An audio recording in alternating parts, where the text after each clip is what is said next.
members de la familia. Mi nombre es Amaradago. Sean bienvenidos de nuevo a mi canal. And to my English subscribers, hello family members. My name is Amaradago and you are welcome back to my channel.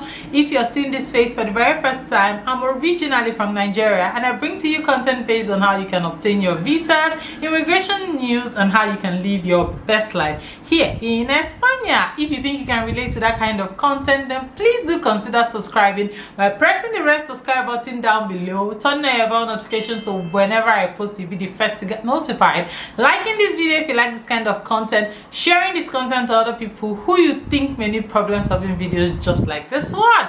If you're an OG guys, you know that I do this for you. You are highly welcome.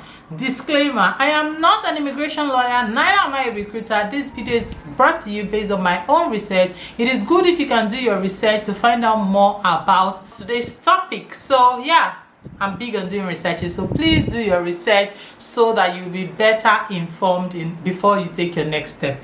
If you clicked on this video, you know what we are going to be talking about. Today we are talking about how to write a motivational letter to get you admitted into the prestigious universities in Spain. So if you think you want to know about this, in order for you to apply, guys, watch this video to the very end. See you.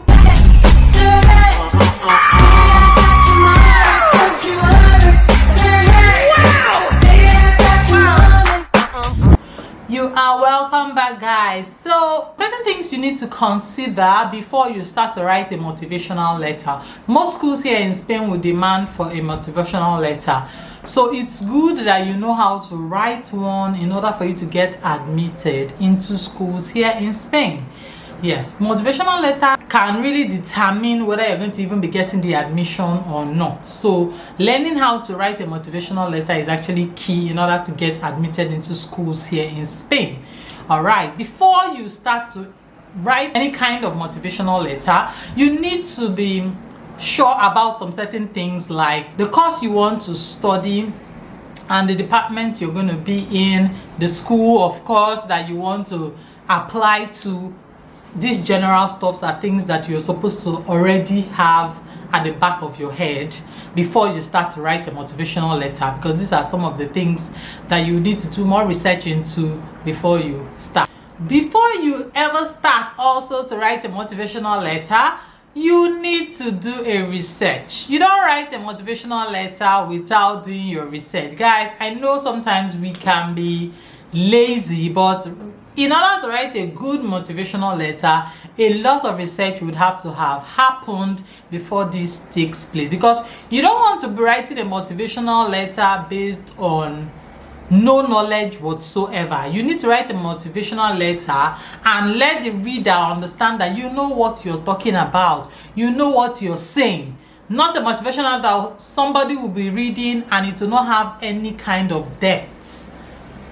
So do your research before you start. Now, I'm going to be dividing my motivational letter into 4 different parts. The first paragraph is going to be where you state your statement of problem. What do I mean by statement of problem? Statement of problem, I mean, is the problem that the course you want to study addresses. Probably you want to study engineering. You need to talk about that robotics engineering and the problem that it will solve, the course will solve. So that's why I said you need to do your research. It's not something that you're going to just sit down and write off, haphazardly. No, you need to do your research. Whatever course you want to study, that course will definitely have a problem that it solves. So look for the problem that your course of choice solves. But the problem should exist in your country or in the world at large. So even if it's not like a general problem, it doesn't matter. Once it exists in your country, you can also put it there. If there is a way this problem has actually affected you, you're going to put it in the first paragraph. Don't make it too lengthy, because some schools will say, will give you like numbers of words that you should put in that letter. So you don't want to write in like a bulky letter, because nobody wants to just sit down and read. Since you're not the only person who's going to be writing this motivational letter, there's several people.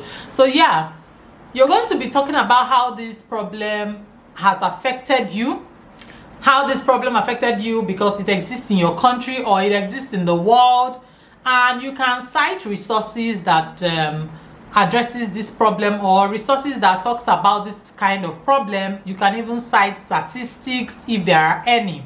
So that is what the first paragraph is going to really be on. So now we go to the second paragraph. The second paragraph is going to be dedicated to the school of choice.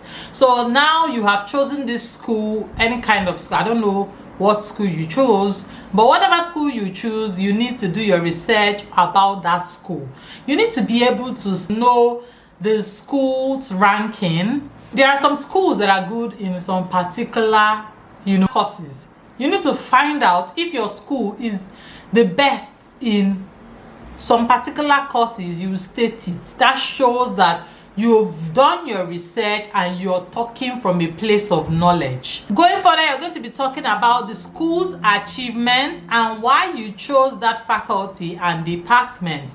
This is where you go further to explain to them why you chose the faculty and department.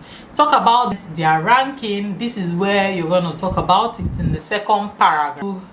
Further down, still in the second paragraph, write down the course you are going for and look for a module that gives you an idea of how you can solve the problem. But every school body wants to admit students who would make the school better. There's no school in Spain that wants to admit somebody that doesn't have an idea of what the person is coming to study.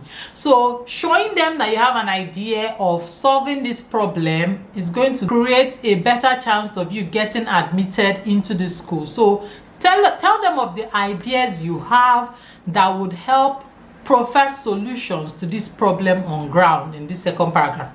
Please, you can do this, but do not make it so bulky and lengthy.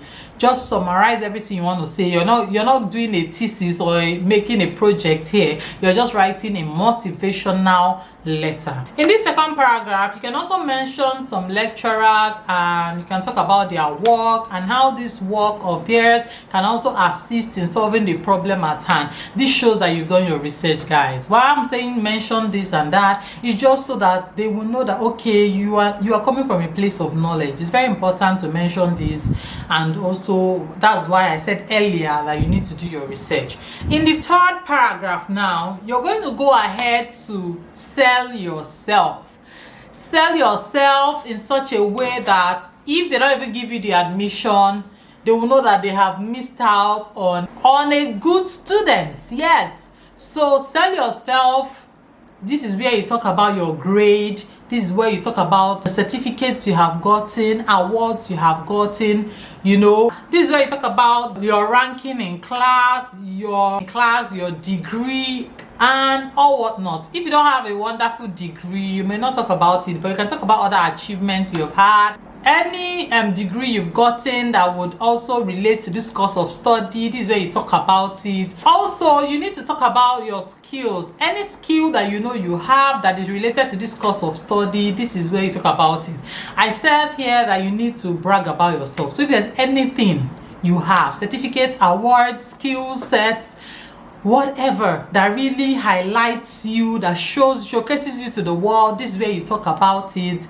This is where you put it out there for the school to see, because if you don't talk about it, nobody will know. Now we are in the final paragraph. In the final paragraph, you are going to be summarizing what you have already said earlier, and you're also going to be telling them of what you tend to do after graduating from this program. Now that you have graduated, okay, what do you plan to do with this your certificate? So you're going to be telling them what you tend to achieve with this. That is how you write a wonderful motivational letter that when the school's admission body reads, they know that yes, this is the kind of student we want with us. This is the kind of student we want in our school. So guys, if you need other clarifications on this, please do well to send me an email, and my email address, I'll be leaving the details up here on this screen, or you can also send me a DM at amara_udago on my IG. So guys, thank you very much for joining me on this video. I hope you're able to learn one or two things. Also, remember, I do translation of documents. If you need this service, please do well to reach out to me on my Instagram or through my mail also. Thank you. I enjoyed bringing this content to you. See you on my next video. Till then, watch these two videos after now. Hasta luego.